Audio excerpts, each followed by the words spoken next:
Episode 23, Falling Masonry. You might as well face it, everything you see and hear and read in the news is wrong. I'm not even talking fake news here, no breathtakingly implausible lies that stalk the internet in our 21st century shambles of a world. Conspiracy theories are everywhere. Malicious little fairy tales, all vying to see who can stretch the credulity of stupid people the furthest. Gone are the days when the worst that university students would do was to lampoon their lecturers. For instance, they made up silly phrases and pretended they came from the Reverend Dr. Spooner, creating a new version of reality in which the good doctor wandered around Oxford with a half-warmed fish in his mind.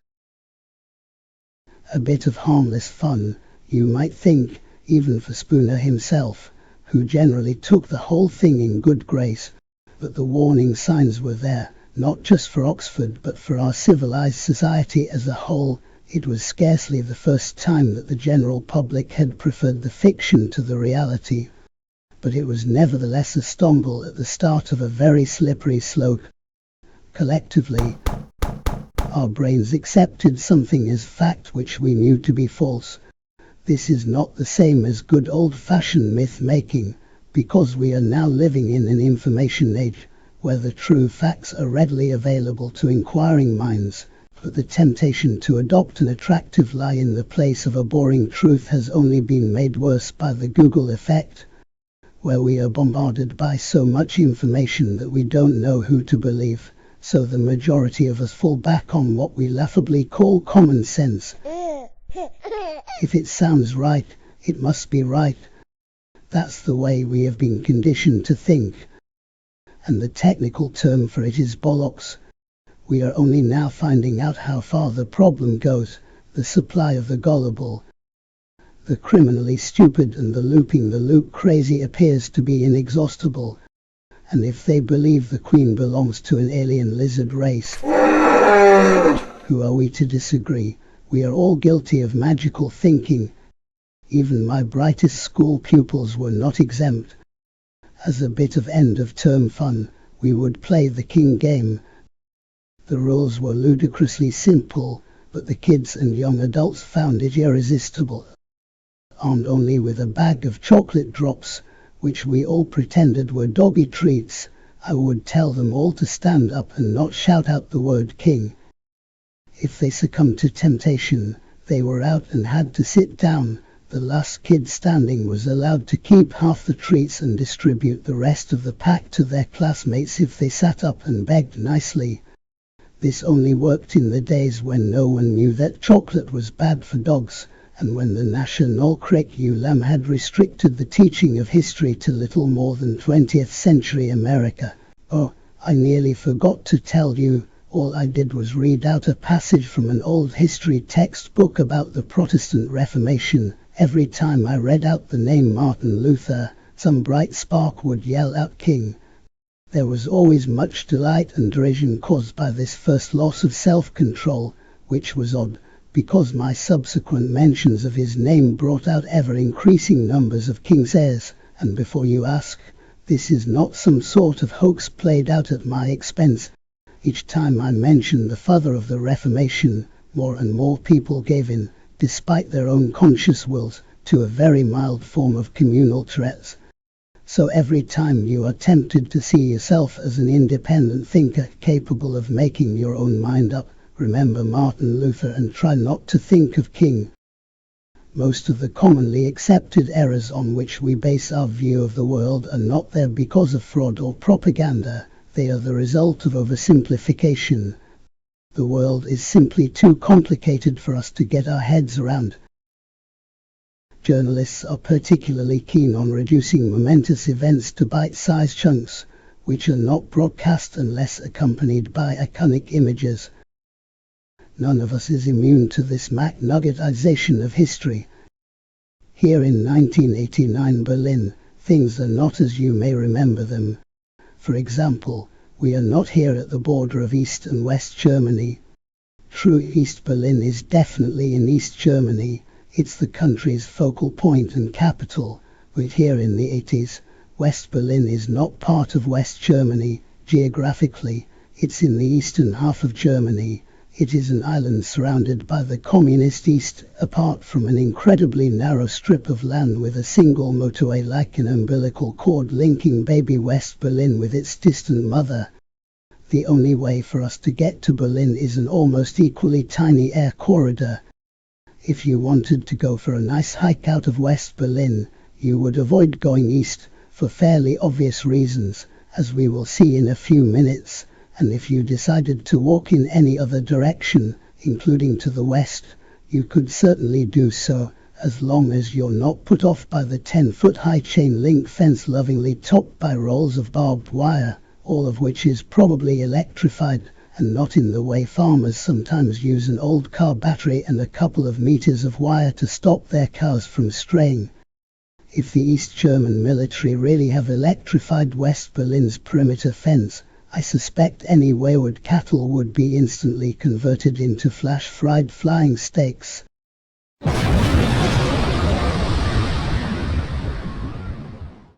And I haven't even got round yet to the automatic shooting devices. Don't ask, or the minefields, or the regular watchtowers housing your friendly neighborhood sniper. But for me, the really scary thought is that this horror show of 1980s firepower is not reserved for the little enclave of West Berlin. Miles and miles to the west of us lies the real border between the two Germanys, and that's just as inhuman as this monstrosity, only a lot longer. But compared to the concrete scar running across the middle of the city, it's not photogenic. It's not like the sight that greets us now as we stroll past the Brandenburg Gate and onto Friedrichstrasse. The wall looks more familiar here. It's an icon symbolizing the brutal separation of a city and its people. We can instantly recognize it from films and news reports. It's one of those bite-sized chunks of history, and its connection with the collapse of the Iron Curtain here at the end of the 80s is obvious.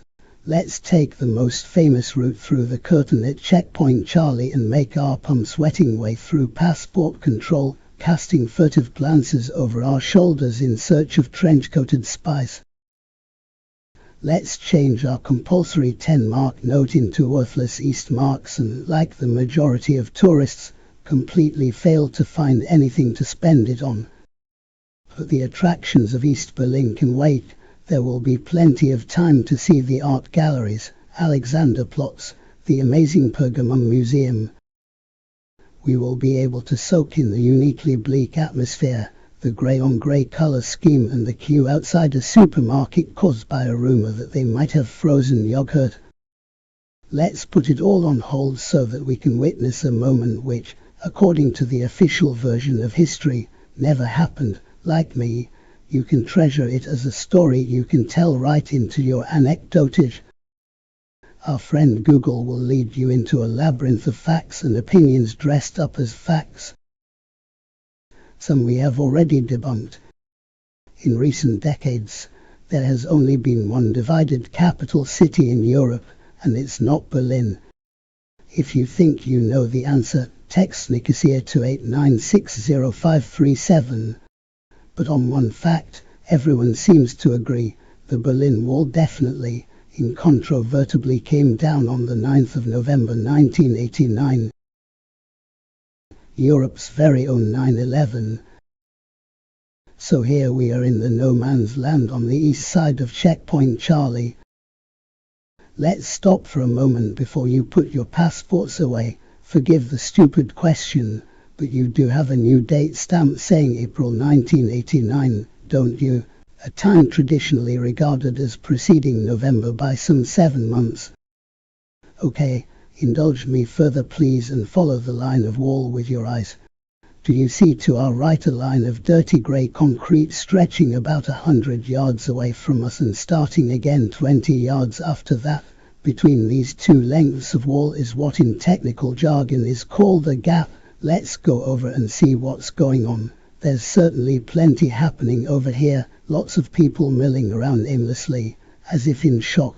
They appear to be locals, and judging by what they are saying, they come from both sides of the wall.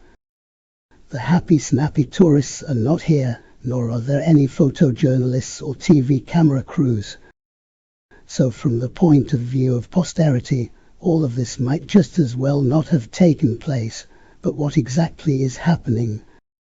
There are quite a few refectory tables precariously perched on the stony ground on this side of the wall. Most have only a couple of items for sale, with prices scrawled on tatty pieces of paper. We give the vendors a maybe later look, but we are drawn magnetically towards the hole in the wall. It seems so wrong, but in a good way. So we make our way gently between the huddled family groups, where long-separated relatives are fiercely hugging each other as if this magical charm might be broken at any time.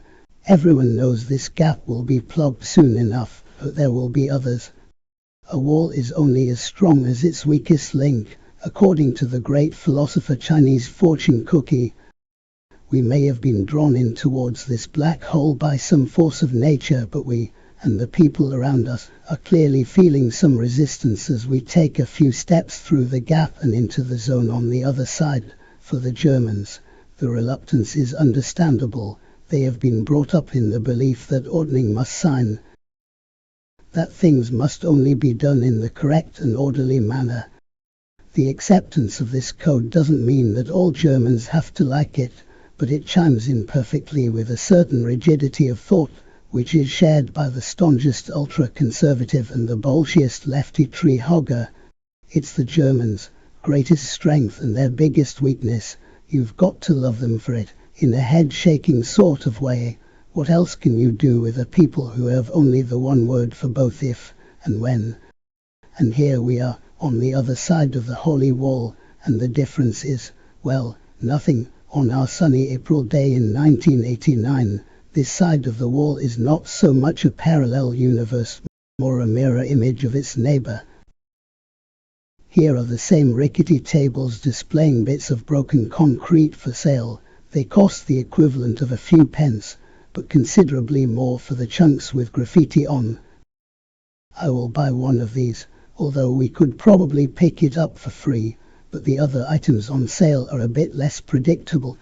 Pieces of drab East German military paraphernalia are cheap and plentiful, but astonishingly, one defecting soldier is selling his jacket, his army trench coat, even his service revolver. There is little sense of Teutonic orderliness here. It has been temporarily trumped by the lure of a quick buck and a tantalizing taste of freedom. Of course, it is only temporary. All too soon, the sun will go down and the wall will be patched up. It is not yet time for East German capitulation. There's still too much money to be laundered, too many documents to shred, but for the East's communist regime, the damage has been done.